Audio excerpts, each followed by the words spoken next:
Thank you for watching. If you are watching on any platform, please make sure you're on YouTube and switch over and hit the like and subscribe button. As usual, I have my fellow councilmen here. We have Cliff, we have Phil, and special guest today, Senor Captain Santiago. How are you doing today, sir? How are you doing? Hey guys, how's it going? Good, excellent. Mr. Santiago is a huge cosplayer. We're glad to have him on today. We're gonna talk with him a little bit about all his stuff. Black is like the brightest day. Where are the heroes? Soon as they get here, everything will be alright. I need a hero. Someone superhuman who can come and save my life. Crisis after crisis. So first, we're gonna start off by talking with Senor Santiago. So I'm gonna pull up your IG here, and please just let us know who you are, what you do, what you've accomplished. Let it rip. I'm Cap Santiago, and you might know me from most accomplishments as being on the cover of Nova #1 back in 2017, I believe. I was featured in season 2 of Marvel Becoming as Ares. I also had a one-page spread on a few issues back in 2010 where I was interviewed by Marvel, so I did that too. I am the first person to place in every championship of cosplay from ReedPop, and I won two awards in San Diego Comic-Con. One was Best Reenactment, and I forgot what the other one was. I think I'm pretty most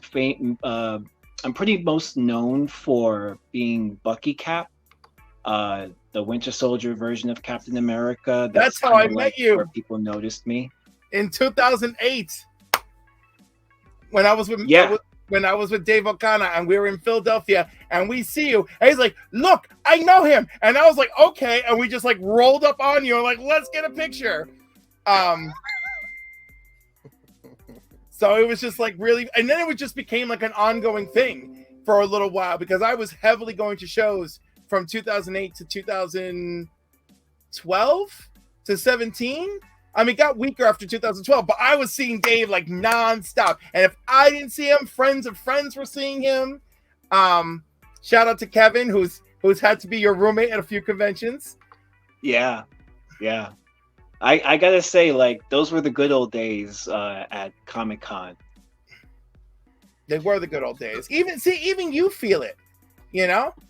Yeah. Although I gotta say, I had such a good time with Sam this year. We only went Thursday, but like it reinvigorated me because like I had just such a sour taste for such a long time. And then like this year we went and you know, the whole thing, like I wasn't even supposed to go. Like his girlfriend got sick. She gave me the ticket. We went down there. We started with Artist Alley, and that's really what reinvigorated me, right?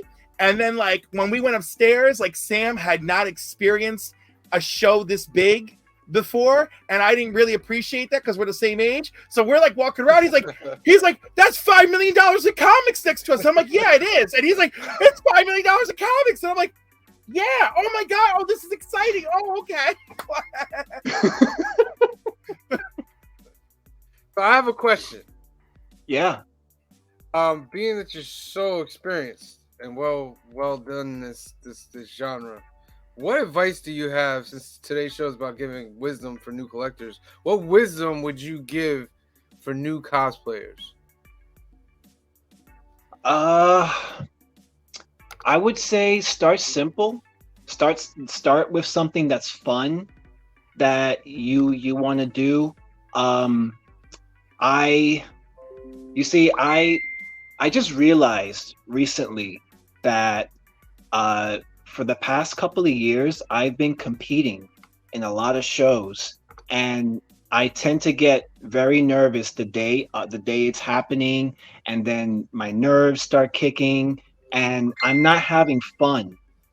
And recently, just last year, as a matter of fact, I didn't compete in any show, and I actually wore costumes that were very simple, and I actually had fun at the show, just wearing like Peacemaker, for instance. Peacemaker, I brought the costume from China. I painted and sanded the helmet. It was a very simple costume, and I had fun doing that. And I think I want to do more, just wearing costumes that I just want to have fun being in and doing. So uh, that would be my first piece of advice for people new that want to get into cosplay: is do something simple, do something fun. Get your feet wet doing that. Don't try and do something complex or crazy. I've wore armor. I've wore 70-pound wings. It's not fun. It's fun to win, but that's like, a short window of fun and adrenaline. But you know overall, you want to have fun. So that would be my most important piece of advice to people out there as far as new cosplayers go. Okay, all right. We got green shirt guy watching on live. Wait, green shirt guy's supposed to be here. He's like, what did I miss? You missed Hey, the intro, he's green shirt guy. coaching. He's coaching. Yeah, he's coaching. He's gonna try to jump in here later. Toy Gang says Walking Dead's popularity oversaturated cons with too many things like Geico being there. That's kind of I like remember that when it was just yeah. all Walking Dead all the time. It was just so annoying. I felt like I wanted to throw up. I agree, but I also gotta say, those early years with Kirkman actually coming to the show, I really enjoyed him, and and the show still, the Comic-Con wasn't fully annoying, but you're right, that was probably the beginning. Then like the advertisers were like always there, Mhm. I think this year was better, but again, I was only there Thursday, so like for Thursday, it was much more chill than other Thursdays. I went Friday and I wore a Riddler costume. I cosplayed as the Riddler Cool. from Batman. Nice. And it Kamari- was a lot of fun. I didn't really do any contests or anything, but all the like the Poison Ivy girls wanted their picture taken with the Riddler. Like, Oh, that's nice. yeah, it was cool. Yeah, Kamario wants us to just. So you see, you get it. Yeah, don't you like? That's And cool. I mean, like, by the way, that advice, the new cosplay advice, will extend into my new collector advice. But I'll save it for when you're ready. One more question. What is the thing that you want to dress up as that you've had in your mind for years that you're like, I'm gonna do this one day. I don't know how I'm gonna do it. But I really want to do this character.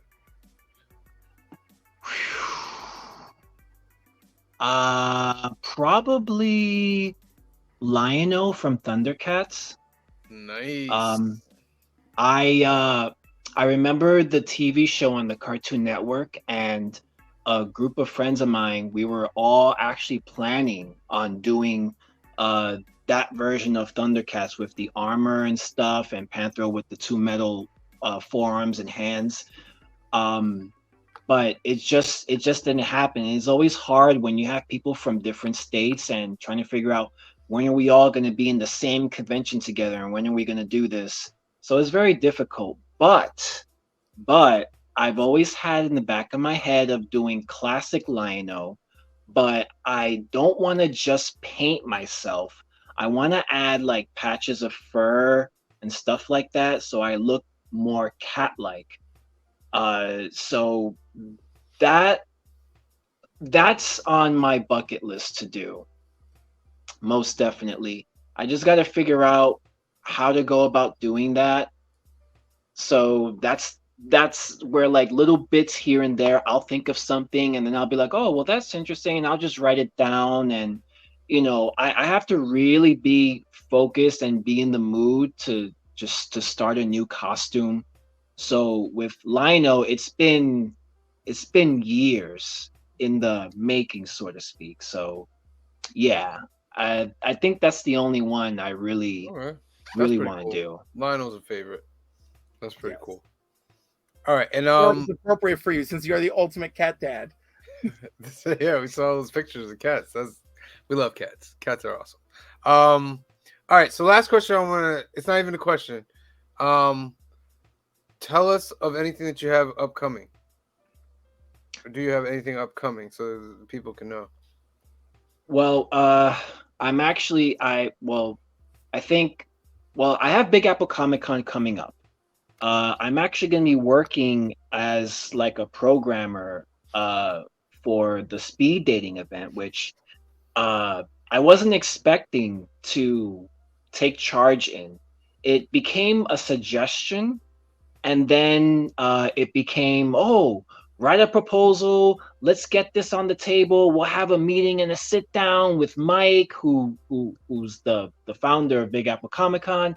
We'll see about getting this approved, and it's a great idea. And I'm just kind of like, oh, okay. I was kind of like just shocked, and then later on, I thought to myself, well, if nobody is going to do it, then maybe I should do it. I do have experience. I've participated in sci-fi speed dating when it was a big deal at New York Comic Con, and it was a big deal all over the States. It was such a big deal. They even had a show on TLC, which is crazy. Mhm. So, also too, I can probably use this as some background and maybe work other shows. Who knows where it goes, but I am excited. I've got a lot of stuff done and I got a lot of stuff prepared for it. Um, the response has been pretty positive. I actually thought that with Big Apple being, like a small show, a secondary show as compared to New York Comic Con, I wasn't thinking that there was going to be a lot of people showing up for my event, but I have a lot of people asking me about it and what's going on and everything, and the positive aspects of it are good. So I'm looking forward to it now. I'm looking forward to getting it going and getting some people matched up, and hopefully it leads to good things. Excellent. What's the date on that again? Big Apple Comic Con is this weekend, March 25th and 26th. And I mean, besides speed dating, there's tons of other things happening there. There's other artists. Captain Zork is going to be running the costume contest, which is always fun. So definitely I would say if you're in the New York area or even the New Jersey area or Brooklyn, Queens, Manhattan, whatever, definitely come by, check it out. You'll have a good time. I've traveled all over the States, and I've been to big shows, I've been to little shows, and Big Apple Comic Con to me is that show that I like to go to for fun and to buy stuff, of course. So yeah, definitely come on out this weekend, check it out. It'll be at the New Yorker Hotel on 34th Street. You can't miss it, and you'll probably see a bunch of cosplayers just walking over there. So yeah. All right. Cool. So you guys go check that out if you're in the area. All right.